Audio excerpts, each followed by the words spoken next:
ته راته ووایه چې مړ شه نو بس مړ به شم.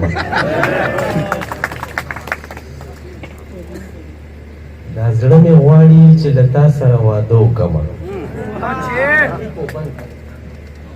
دا زړه مې غواړي چې له تا سره واده وکړمه، خو زما ښځه خفه کېږي نو زه څه وکړمه.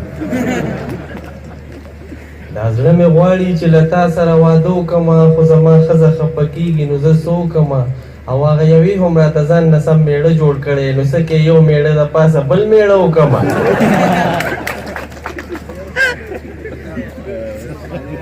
مونږ ځواني خپله برباد که خلکو ګټې وکړي، او د چا په سر باندې چې مونږ خبرې غټې وکړي، نو هغه د بل چا په ډولۍ کې لاړه کېناستله، مونږ د مینې د رمسار کې هسې خټې وکړي. زلمی چې راشي خلک الله وباسي، د ناوې کور ولا الوه وباسي. زلمی چې راشي خلک الله وباسي، د ناوې کور ولا الوه وباسي. او زه چې دیدن له ستا کوڅې ته راشم، خلک سیکل نه مې هوا وباسي. پوښتنه تا په هره لارو توکل، هم دې په کور کې هم دې بارو توکل، خو په دې خبره درنه ډېر خفه شوم، د ګل ګمله کې دې نسوارو توکل. هغه وخت لاړو چې به مونږ ویل چې نه پوهېږي، اوس دا واړه دومره پاخه دي په هر څه پوهېږي. او ما ته په خیال باندې جانانه میسیجونه کوه، زما بچي په انګریزۍ زما نه ښه پوهېږي. هغې کوټه باندې څادر وخوځوه، زما یې دلته کې ځیګر وخوځوه.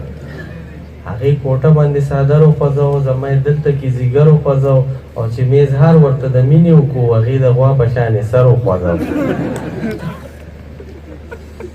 ما ویلې راشه څه ناسه واخله، ما نه زما د مینې زړه واخله. نو هغې ویل زړه دې زه په توپ ولم، ما له یو څو بورې اوړه واخله. چې موږ ته پرې چېرته مزه خو نه ده، او زما زړګۍ څه دو پیازه خو نه ده. او چې راکوي نو وړی وړه راکوه، زما د خوله څه دروازه خو نه ده.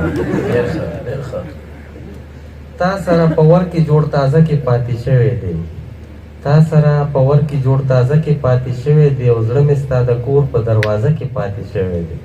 او نن مې یوه ښکلې جینۍ ولیده چې تله پکې، زړه رانه د صدر په مزده کې پاتې شوی دی. او څنګه به دې پلار زما رښتې نه اوس انکار وکړي، ما سره یو ځای پسې روزه کې پاتې شوی دی.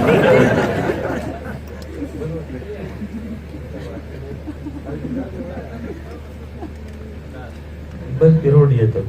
مکوئ ماته میسیجونه، بیا زما ښځه کوي زما سره جنګونه. مکوئ میسیجونه او SMS چې دې راسینډ کو، او SMS چې دې راسینډ کو، ښځې مې هینډ کو ریډ هینډ یې ونیومه. او ویله دې 100 روپۍ رالوډ کړي، ویله دې 100 روپۍ رالوډ کړي، هغه اډوانس کې رانه لاړلې مهینه. مکو میسیجونه او د پټې د لوزې مینې شته، د پټې د لوزې مینې شته، چې رنګ دې راشي نو باتروم ته منډې کمه. او چې رنګ مې در کو پلار دې یېس کو، چې رنګ مې در کو پلار دې یېس کو، ما ویل ګل پاڼه دې د لور ملګری یمه. نو اوس دې د پلاره نه خلاصېږم، اوس دې د پلاره نه خلاصېږم، د مور نه پټ دې راکوي راته رنګونه. اوښتې دې موبایل ټوټې ټوټې کا، دې موبایل ټوټې ټوټې کا، چې د موبایل چارجر دې ماته پاتې شي نه. او چې په ویبریشن دې کال راشي، چې په ویبریشن دې کال راشي، جیب مې ګرېږي زړه مې داسې داسې شي نه.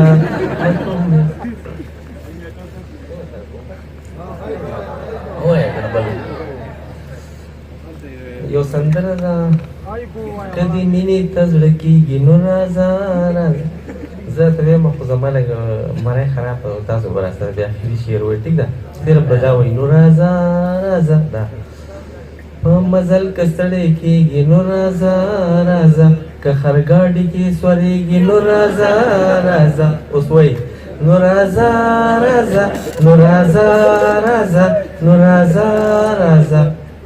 ښه په مینه به مجمع ته دواړه ناست یو، ښه په مینه به مجمع ته دواړه ناست یو، د خیرات نه چې خبرېږي نو راځه راځه نو راځه راځه نو راځه راځه نو راځه راځه د پیریانو علاج نشته هسپتال کې د پیریانو علاج نشته هسپتال کې که په دم باندې ښه کېږي نو راځه راځه نو راځه راځه نو راځه راځه د سرو زرو کالي نشته زما وس کې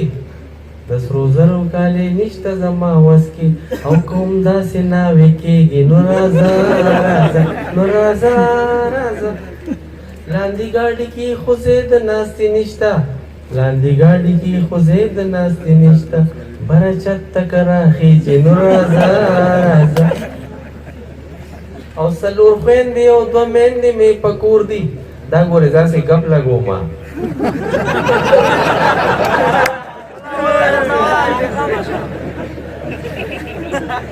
څلور خویندې او دوه میندې مې په کور دي څلور خویندې او دوه میندې مې په کور دي که جنګونو ته ټینګېږي نو راځه او تا نه مخکې زما درې ښځې موجود دي دا مسې ګپ لګوم تا نه مخکې زما درې ښځې موجود دي تا نه مخکې زما درې ښځې موجود دي څلورمه که جوړېږي نو راځه راځه او ما خو کتې زما خو خوښه نه شوې ما خو کتې زما خو خوښه نه شوې که نیکه ته مې ودېږي ستاسو پر اسونو پړکه کې راځي شاهداري شاهد دی تراخه وختونه یې دنیا ته جړل نه چې د ژوند تراخه وختونه یې دنیا ته جړل یا به یې ما پسې جړل یا به یې ما ته جړل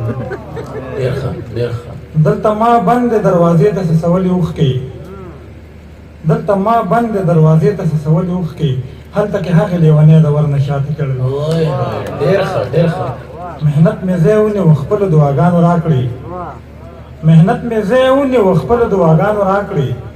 یاره په نیمو نیمو شپو به مې الله ته جړل شاید صاحب د شعر بیا ووایه محنت مې ځای ونیو خپلو دعاګانو راکړې یاره په نیمو نیمو شپو به مې الله ته جړل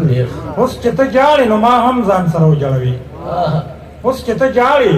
نو ما هم ځان سره وجړوې تا به په ما پورې خندل چې ما به تا ته جړل نه نه یو نظم ستاسو د وړاندې وایم د دغه نظم عنوان دی موږ سره داسې کېږي د دې ولس د دې وطن یو تصویر دی پکې لږه توجه غواړم تاسو به ترې خوند هم واخلئ او پوهه به ترې هم شئ دا داسې دی چې په یو نشست کې وایم چې څو ورځې وشوې چې د دغه هدیرې په منځ کې یوه نیمزالې ښځه کله خوره وره د دې قبر د پاسه وینم کله د دې قبر په خوا کې کښېني اوښکې احساس یې او د دې قبر نه خاورې رااخلي په خپل سر یې نلي زه چې ور وګورم په سترګو کې مې اوښکې راشي ځکه چې زه یې ډېره ښه پېژنم ما ته د دغه ښځې د ژوند تراخه وختونه ټول یاد دي زه چې ور وګورم په سترګو کې مې اوښکې راشي ما ته د دغه ښځې د ژوند تراخه وختونه ټول یاد دي د هغه ورځ نه یې څپېړې د ژوندون ولیدې په کومه ورځ چې په غونډي کاکا ښځې ودرېدې د دې دپاره هغه ورځ هم د قیامت ورځ وه چې د غونډي کاکا د مرګ خبره یې واورېدلو چا ورته داسې ووې چې ستا خاوند د خان په ټوکې وبخور کولو د پشکال ګرمۍ ترې ساه وویسته ډېره دردناکه او د غم ورځ وه ځکه چې کور یې وران شو خدای دې د هېڅ چا کور هم نه ورانوي بخت د ځوانۍ په موسم کونډه کړه ده د یو یتیم بچي د غم ژړا یې هم اورېده بخت د ځوانۍ په موسم کونډه کړه ده د یو یتیم بچي د غم ژړا یې هم اورېده د خپل خاوند د جدایۍ درد به خفه کړه ده خو د خپل بچي د لویېدو په ډاډ یې پام غلط و د تهمتونو او تورونو ورځې تېرې شولې خپله ځواني یې د حیا څادر کې تېره کړه ده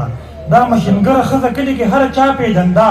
په خپل محنت او خپل هنر یې خپل بچی لویوه مرتضی ورو ورو د ځوانۍ انګړ کې خپه کېښوده دا هم خوشحاله وه چې اوس په محالات بدل شي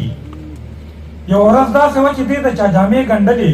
مشین ته ناسته وه چې دې کې ناڅاپه د کوڅې دروازه وټکېده دا د مشین د خوا نه پاڅېدله د دروازې نه پناه ودرېدله اواز یې وکړه څوک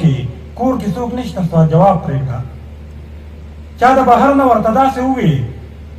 تاسو لږ ډډې ته شئ او دروازه کولاو کړئ په مرتضی باندې څه چل شوي دي دې چې دا واورېدل د کور نه بهر ووتله دې چې دا واورېدل سرتوره بهر ووتله په خپل بچي یې نظر پرېوتلو چې مرتضی د دوو کسانو د اوږو د پاسه لاسونه ایښي وو او ځان پسې خپې راښکلي مور یې په ور کې په سجده پرېوته ویل یې خدایه په ما رحم وکړي ستا نه بغیر مې دا یوه سره ده خو لنډه دا د ډاکټرانو د تحقیق نه وروستو نتیجه دغسې وه چې دا د زړه یو خطرناک مریض دی هغوی د ده د اپریشن دپاره دومره پیسې غوښتلې چې دا د دې ښځې په وس کې نه وي دې خو به دومره مزدوري کوله چې ګزاره پې د یو کور کېدله په دوی به داسې ورځې هم تېرې شوې کله ناکله به نهر وده شو نو بیا دا دومره په لکونو روپۍ دې سره چرته وي چې ژوند پې د خپل زوی بچ کړي د دې رنځور بچی د ښار په هسپتال کې پروت و دې سره فکر و چې څه به کوو سړی چې کله هسپتال ته لاړ شي نو قسما قسم بیماری وویني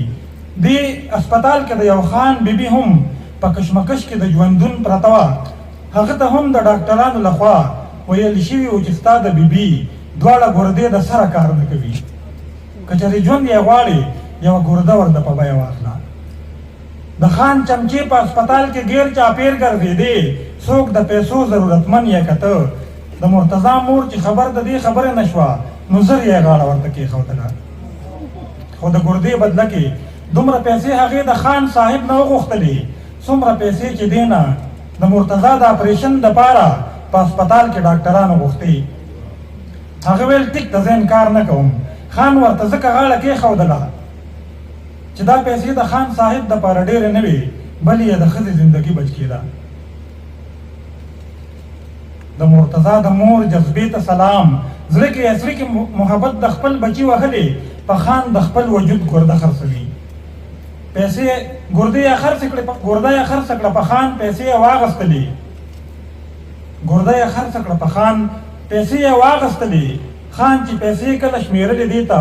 خدای خبر کم سپو په سترګو کې دا وڅارله چې په نیمه شپه کې د دغه کونډې او بېوسه ښځې په کور ډاکه وکړله